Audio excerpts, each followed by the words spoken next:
begini, yang ditonjolkan jangan itu. Kemarin ditonjolkan kuartal kedua minus kan? Coba kuartal ketiga minus belum? Mana? Positif 8. Nah, jadi ini teman-teman media, jangan selalu lihat yang buruknya, lihat juga yang baiknya dong. Ya, lihat yang baiknya supaya semangat para pengusaha juga bagus. Jadi jangan selalu lihat itu yang minusnya. Kuartal ketiga Sulawesi Selatan 8,5%. Kuartal ketiga loh.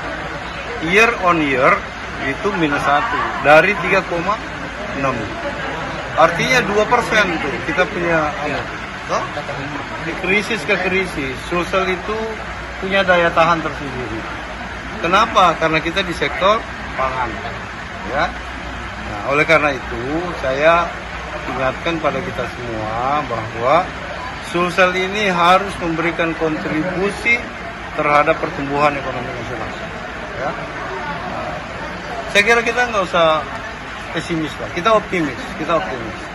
Dan bukan hanya Sulsel dan bukan Indonesia, semua negara mengalami kontraksi yang cukup kuat.